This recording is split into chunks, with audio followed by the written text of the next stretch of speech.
Hi everyone, I'm new to this and would appreciate any feedback you have.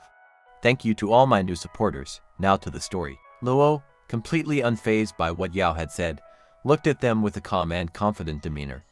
She stood behind him, making a conscious effort to put on a brave face and show that she wasn't afraid, despite the tension of the moment. Yao watched in confusion, not understanding why they seemed so ready for battle. He couldn't figure out why they were acting this way and felt uncertain about what was happening. His team members gave the two a hard look, filled with killing intent. Yao noticed this and turned to see his team with their weapons drawn and ready for a fight. The situation was tense, and it was clear that everyone was prepared for battle. In anger, he hit his second-in-command on the back of the head and yelled that they were supposed to grab the weapons, not draw them, calling them fools. The other two members watched in shock at the sudden outburst. Yao gathered his group and took the time to explain his plan in detail. As he laid out his strategy, his team began to understand what he meant and how they were supposed to proceed. As they started their plan, Yao's people began to position themselves on Luo's right side. Luo stayed calm as he observed, while she looked on with evident fear. As people from his left side appeared simultaneously, he found himself surrounded by Yao's team. He stood ready for battle while she stepped closer in fear of what was about to happen, keeping close to his back. Suddenly, Yao's team presented gifts, each person leaning forward with the gifts held out in front of them and their eyes cast down at the ground. Luo was caught off guard, having anticipated a battle, and she couldn't believe what was happening. She hid behind his back, trembling in fear and unsure of what to make of the situation. She questioned whether this gesture was a trap or a genuine offering. In a state of panic, she screamed at him, demanding to know what was going on. He closed his eyes, took a deep breath, and told her to be quiet, explaining that this was all part of his plan and that she needed to stay calm. Yao jumped behind one of his team members and, with a joyful smile, remarked that he knew Luo wasn't afraid of a fight, so he decided to win him over with gifts. His team members looked confused, as they were warriors, not butlers. Lin, watching from the back, remained puzzled and struggled to understand what was happening. Yao gave it his all, showcasing his best charm as if trying to win over any girl. He displayed the most appealing side of his face and gave Luo a thumbs up, commenting that the gifts were rare items he had carefully chosen with Luo in mind. He assured Luo that he had selected them with all his heart. Yao continued with his offer, stating that if Luo joined his guild, he could keep the items and also receive a salary. Despite this enticing proposal, Luo maintained a poker face, showing no emotion or reaction to Yao's words. Seeing no reaction from Luo, Yao confidently announced that the salary would be 50,000 a month. Lin, astonished, said that the amount was too high. At the same time, someone from the other group, amazed by the offer, showed interest in joining as well. Lin stepped forward and confidently remarked that he was so poor he could only afford dirt to eat. He urged Luo to take the offer, pointing out that it would take him 10 years to earn such an amount on his own, and insisted that he should join obediently. In her mind, she thought that if she helped Yao get Luo to join, she would have plenty of chances to get back at him and teach him a lesson. With an evil smile, she imagined herself triumphantly beating Luo. In her mind, she revealed her true nature, her expression turning sinister as she laughed, convinced that her plan was truly brilliant. With a confident smile, he remarked that he only respects those who are stronger than him. He playfully teased her, adding that he wouldn't mind if they used force, as it might actually change his mind and make him reconsider. With visible anger on her face, she demanded to know how he could be so crazy as to refuse, insisting that someone like him could never earn that much money in a month. She added that a poor guy like him didn't have the right to refuse. Meanwhile, Yao watched from the back, looking perplexed and wondering what on earth this foolish girl was doing. He closed his eyes and mockingly commented that dogs have packs to show strength, but not everyone wants that life. Some prefer to live as humans, not dogs. In response, she barked back at him in anger. Luo stepped forward, saying that if they didn't want to fight, they should move out of the way. Lin shouted back, warning that they might still engage him in a fight. Meanwhile, Yao's guild watched the commotion, waiting for further orders. With a look of disappointment, Yao instructed his guild to let them go. He watched as Luo passed by, clearly dissatisfied with how the situation had unfolded. Lin, trying to manipulate the situation to her advantage, screamed at Yao, questioning whether he was really going to let them go while they clearly weren't taking him seriously.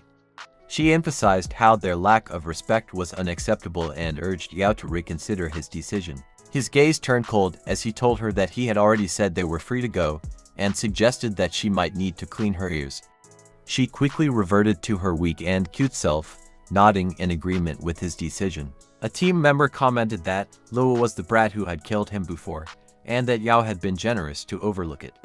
He argued that Luo's disrespect warranted punishment, even suggesting that Yao should kill him, but was abruptly cut off. A fist slammed into his face, and Yao, with a dark and menacing aura, said that he didn't understand anything at all.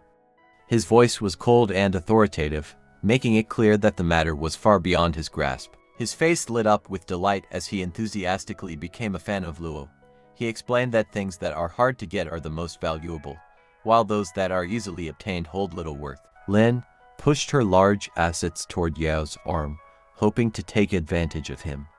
He quickly shifted his focus to her assets, and she demanded to know why he had broken his earlier promise to handle Luo without consulting her first. He explained that he changed his mind after being defeated by Luo, which made him rethink his plans and priorities. With a firm gaze, he grabbed her chin and said that she had always pointed out how poor he was and how he couldn't afford anything.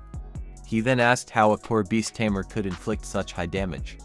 She looked at him, bewildered and frightened. He recalled the aura Luo emitted and commented that someone with such an aura was no ordinary player. He concluded that he must use every resource he had to recruit Luo to his guild and make him work for him. Lin gritted her teeth and thought to herself that he was nothing special. She believed she knew him better than anyone else and considered him worthless. She refused to accept that Luo had become so powerful. With a wild, determined look in her eyes, she vowed to make him kneel before her again, no matter what it took. The scene shifts deeper into the forest, revealing the mountains in the background and a full moon shining above. Luo and her are now farther into the woods. She pauses for a moment and expresses her gratitude to Luo for having protected her back then. He keeps walking and comments that there was no need for thanks because if she had died, where would he find another for 100,000? Not sure how to respond, she thinks over his comment thoughtfully as they keep walking together. With uncertainty in her eyes, she looks away and comments that he should forget about this task, as he won't be able to complete the quest. He looks at her and asks why she would post a quest on the forums if she wasn't confident from the start.